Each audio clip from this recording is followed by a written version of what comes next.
bir varlık düşünün. O evrende dolaşırken ne Samanyolu galaksisi, ne Güneş sistemi, ne de dünya vardı. O macera zamanının en güçlü kötülerinden, evren ile var olmuş ve evrenin yok olmasıyla son bulacak olan canlısı Leech.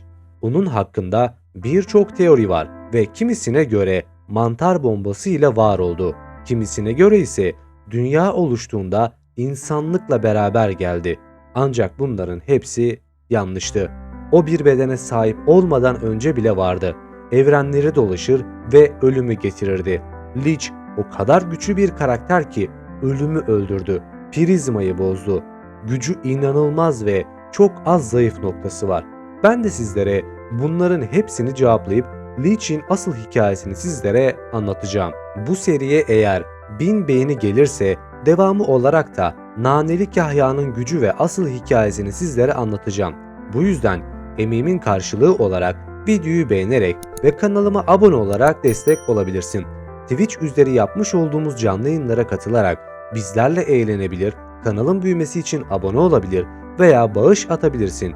Ayrıca oyun, anime, çizgi dizi ve filmlerin teorilerini konuştuğumuz Discord sunucumuza gelerek sen de bu atmosferi soluyabilirsin. Lafı fazla uzatmadan ben Masalcı Dede, videoma ve asıl hikayesi kanalıma hoş geldiniz.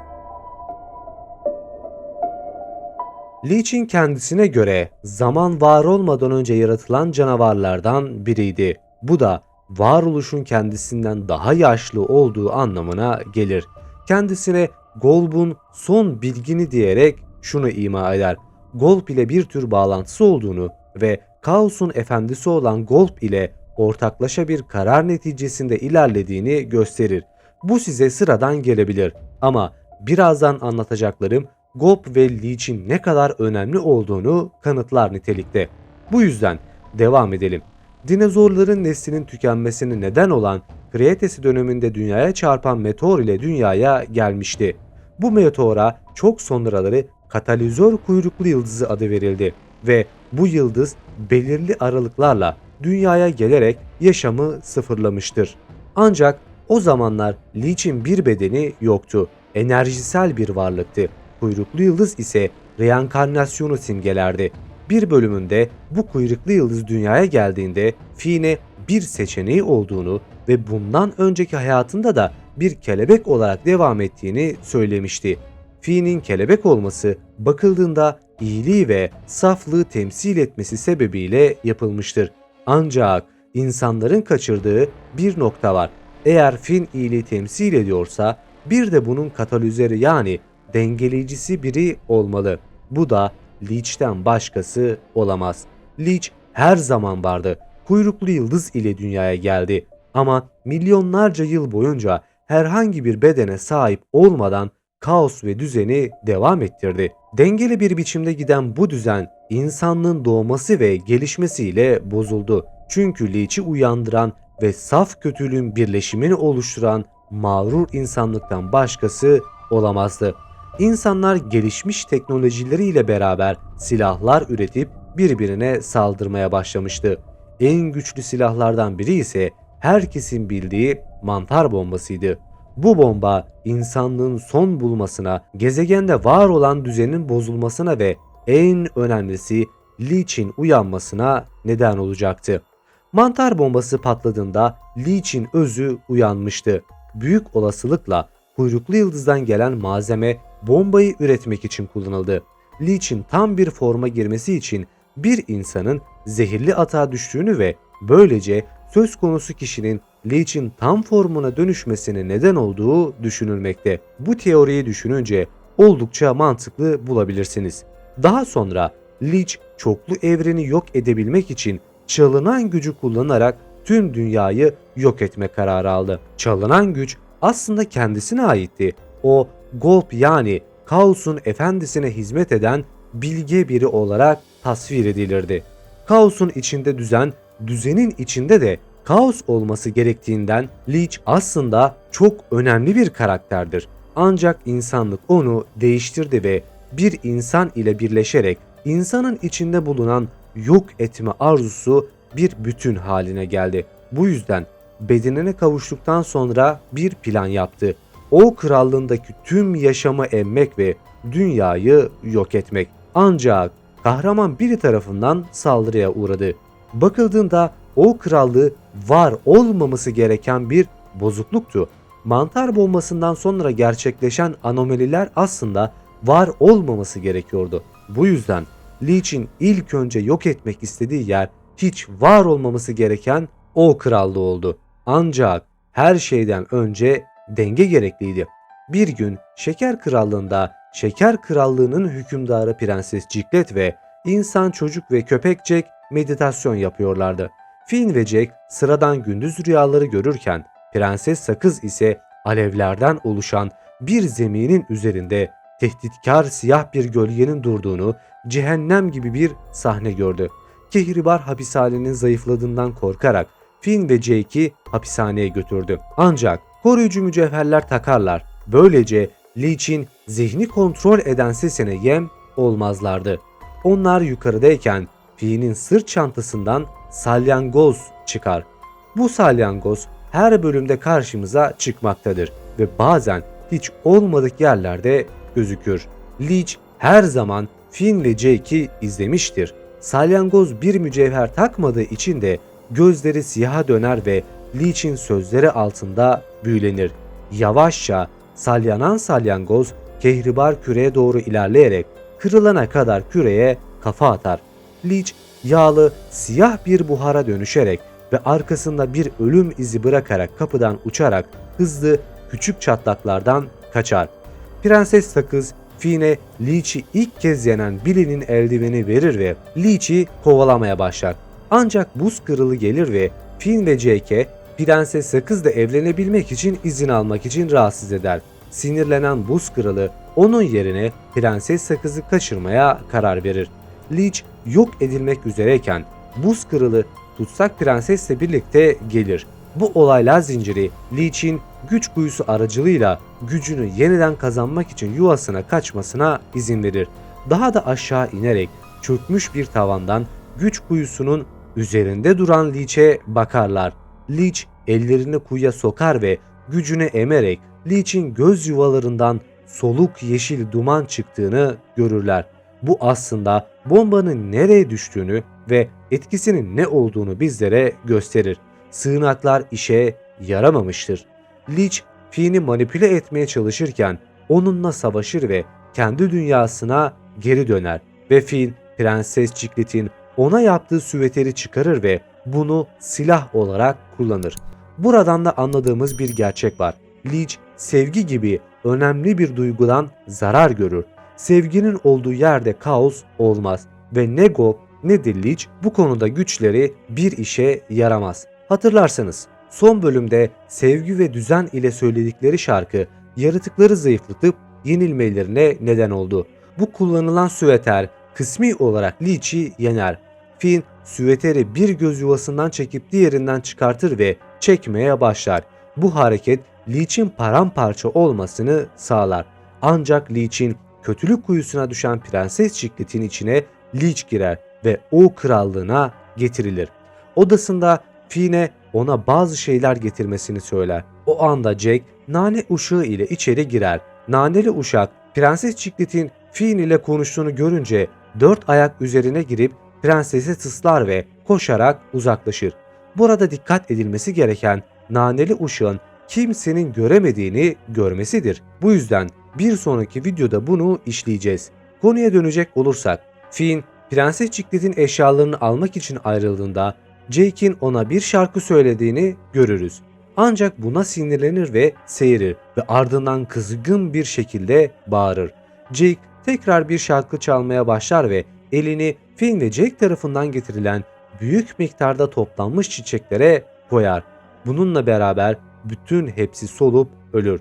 Bu kısım bizlere yine düzen ve ahengin Leech'i kızdırdığını görüyoruz. Jake dışarı çıkar ve Finn'e bir şeylerin ters gittiği konusunda uyarmaya çalışır. Şeker Kraliçenin istediği şeyleri vermesini engellemeye çalışır.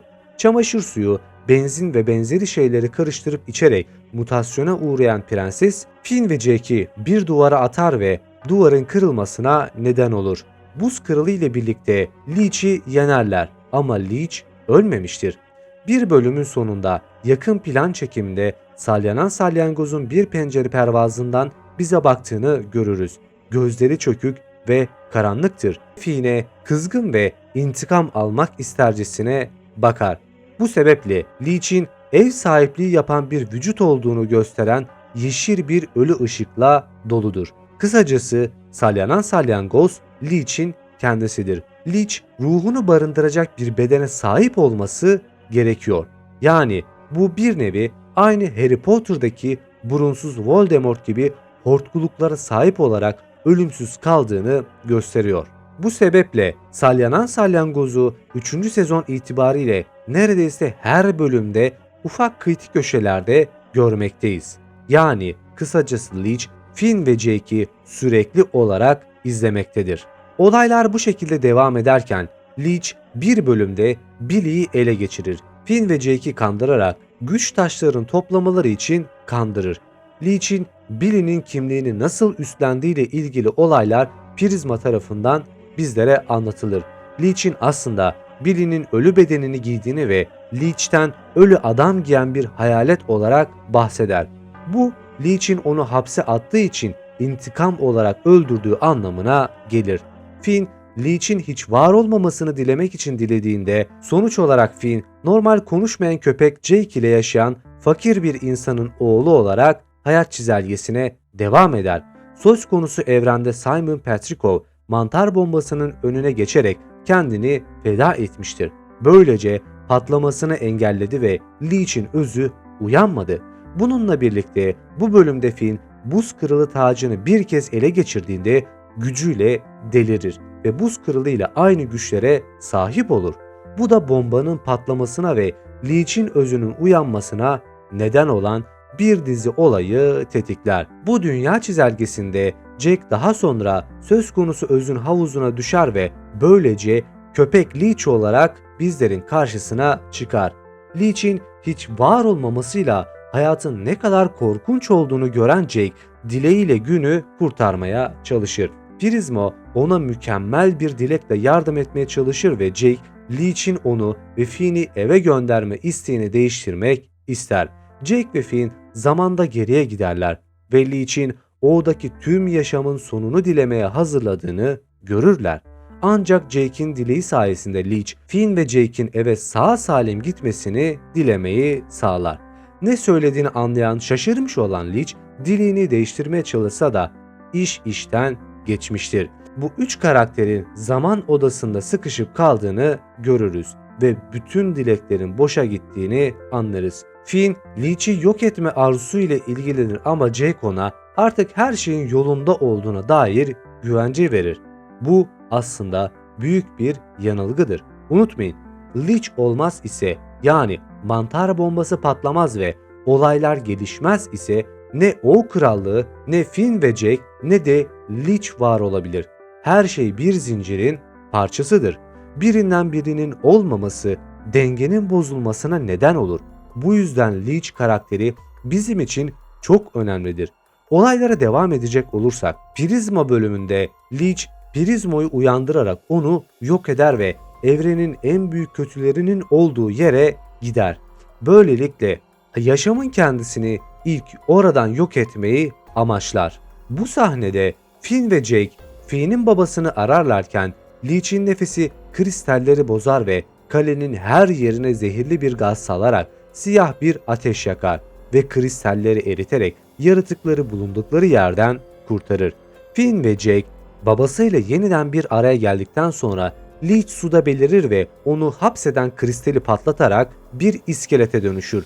Leech bir iskelet olarak Jake ve Finn'i yere serer ve yavaşça onlara doğru yürür. Finn'i öldürmek için elini uzatır ancak Finn Leech'in eline bir muhafızın kanını püskürterek Leech'in üzerinde etin büyümesine neden olur. Acı içinde Leech saçma sapan şeyler söylemeye başlar ve bu zayıflığının farkına varan Finn, Leech'e kan püskürterek onu garip bir şekilde mutasyona uğramasına ve değişmesine neden olur.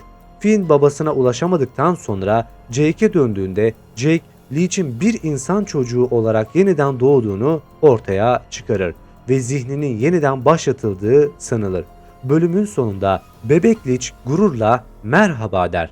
Burada fark etmeyenler için suçlulardan birisi Bimo bölümünde gördüğümüz karakterlerden uçan yaratık ve babası kötülerin arasındadır. Ne dediğimi anlamak için mecbur bu bölümleri izlemeniz şart.